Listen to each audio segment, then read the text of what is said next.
ప్రముఖ సింగర్ రాహుల్ సిప్లిగంజ్ మీద కేసు అనే వార్త ప్రస్తుతం సంచలనం రేపుతూ ఉంది.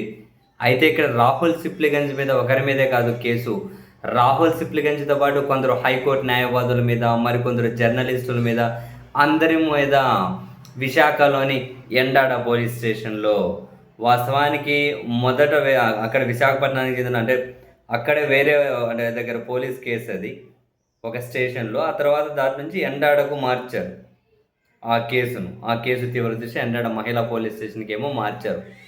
విషయం ఏంటి అని అంటే బేసిక్గా రాహుల్ సిప్లిగంజ్ యొక్క భావమరిది కర్పూరపు రాహుల్ రెడ్డి తాను ఆన్లైన్ డేటింగ్ యాప్ ద్వారా విశాఖపట్నానికి చెందిన ఒక మహిళకు, ఒక యువతికి పరిచయం అయ్యారు అని, తర్వాత పెళ్లి చేసుకుంటాను అని చెప్పి శారీరకంగా తనను వాడుకొని మోసం చేశారు అని, ఆ తర్వాత పెళ్లి చేసుకోమని చెప్పి ఒత్తిడి చేస్తే వ్యక్తిగత ఫోటోలు వీడియోలు బయట పెడతారని చెప్పి బెదిరిస్తున్నారు అని చెప్పి ఆ యువతి 5 నెలల కిందట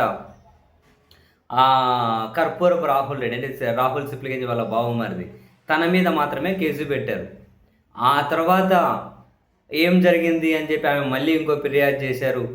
ఈ కేసులో తన మీద బెదిరింపులకు పాల్పడ్డారు అని, తనతో బలవంతంగా వీడియో స్టేట్మెంట్లు ఇప్పించారు అని, ఇందులో రాహుల్ సిప్లిగంజ్ కీలక పాత్ర పోషించారు అని, తనతో పాటు కొందరు హైకోర్టు న్యాయవాదులు పేర్లు కూడా ఉన్నాయి ఇందులో. హైకోర్టు న్యాయవాదులు మరికొందరు జర్నలిస్టులు కూడా నన్ను సంప్రదించి మధ్యలో బేరసారాలకో లేకుంటే బెదిరింపులకో, ఆ మహిళ అయితే బెదిరింపులు అంటున్నారు, కొన్ని దగ్గరలో అయితే బేరసారాలు అంటున్నారు. ఏం జరిగిందో తెలియదు. మొదట రాహుల్ రెడ్డి మీద మాత్రమే చేసి ఆ తర్వాత మళ్ళీ వీళ్ళందరి మీద ఓవరాల్గా 16 మంది మీద ఏమో కేసు పెట్టినట్టున్నారు.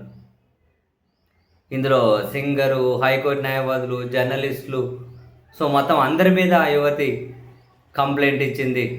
ఇది చాలా సీరియస్ కేసుగానే పోలీసులు దర్యాప్తు చేస్తూ ఉన్నారు. రాహుల్ సిప్లిగంజ్ హైదరాబాద్లో ఉంటారు.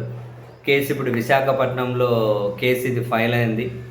మరి కేసు తీవ్ర దృష్ట్యా నెక్స్ట్ వీళ్ళను పోలీసులు అరెస్ట్ చేస్తారా, ఏం జరుగుతుంది అనేది ఇంట్రెస్టింగ్.